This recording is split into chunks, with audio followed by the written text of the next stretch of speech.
G'day guys, hope you're all doing well. There's 50 different types of reissue guitars. In fact, you might know that. So I thought I'd just go through two of the main ones that you can easily walk into any guitar store and pick up and play and consider purchasing. The first one is a Mexican Fender. This is the 60s lacquer. You've seen me post heaps of videos about it. I just love playing this thing, and it never ceases to amaze what kind of guitar this really is, and yeah, I just enjoy it so much. So what are the similarities that this shares with its American cousin? Let's have a look. Both look pretty damn close, yeah? So what are the similarities that both the Mexican and the American Fenders have? Well, both of them have the nitro cellulose lacquered finishes, which is very nice. They both have the vintage radius, so the 7.25 inch radius. Both are older bodies. Just this one's seemingly lighter. I'm not too sure whether it's the production line. Both have vintage tuners. And also the classic 6-point tremolo. So yeah, using the whammy bar is a bit of a challenge. And Alnico 5 single coils, which is a welcome change as well for the Fender Player series, which is what was replacing the Mexican standards. As you may remember, the Mexican standards used to come out with ceramic single coils. They were very high output, a lot warmer, and not a lot of people preferred them. They preferred the sound. They used to just buy a Mexican Fender and just slap in, Tex-Mex pickups or even Texas specials, and they would go all right.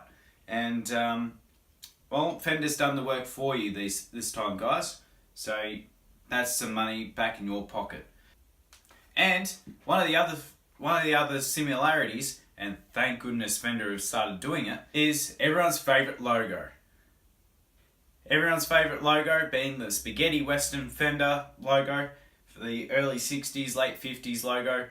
Boy, do we all love that. It's just a very classy logo. Nothing beats having a 60s style Fender with that classic logo. It's not too bold, it's not too out there, it's not loud, it's just happy-go-lucky, just chilling, going with the flow. And that's exactly what Fender guitars for me have always been. They're like the tradie, does the job, cash in hand, no questions asked. That's what these guitars really are.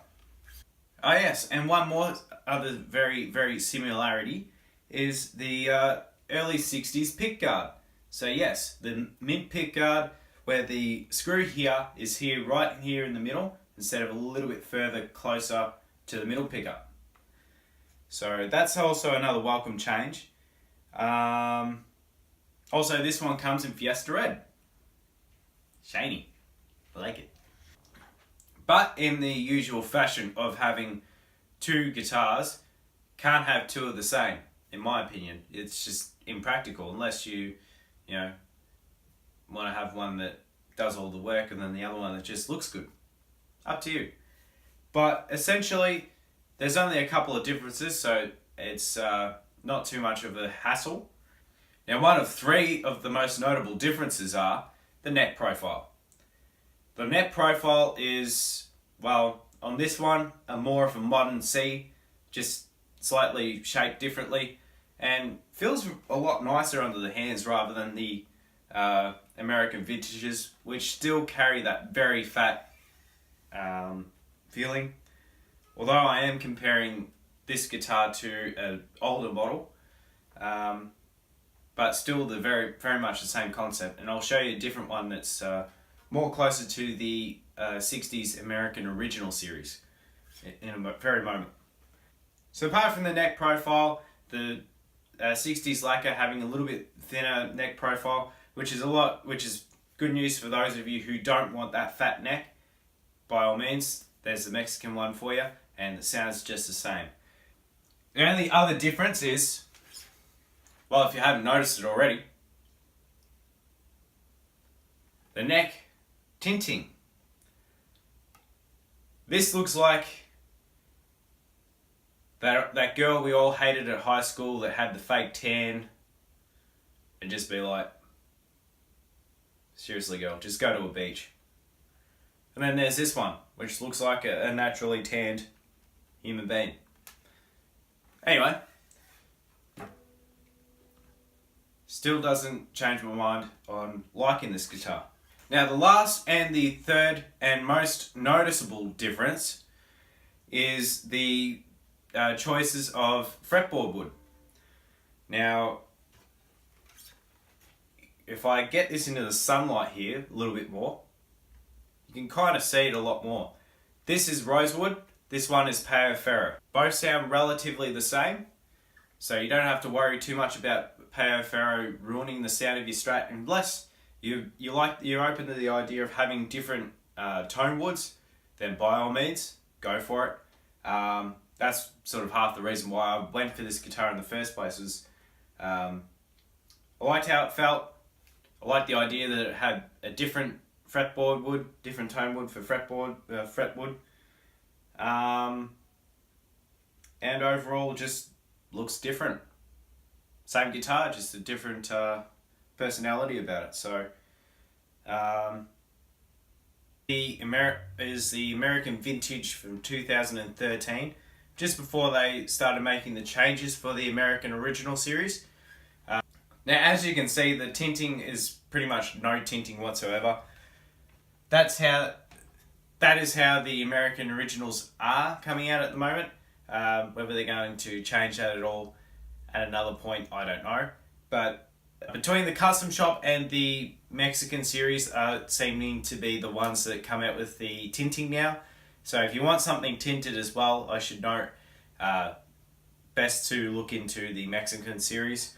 But if you're going all for feeling and you're not too fussed like myself, each guitar looks different and sounds different, and that's how I like it, and that's how it is. They always do something that's a little bit different that just makes each guitar very unique to that period of time. And that's what the 65 reissue was all about, and that's what the American Original is all about as well. So hopefully this is a little bit more of a rundown on that side of things, and hopefully you've got a little bit more of an insight.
I'll leave you guys to make your own decision. I've been James McGrath. You guys have been awesome. I've been somewhat alright. Thanks for watching, and keep it at 11.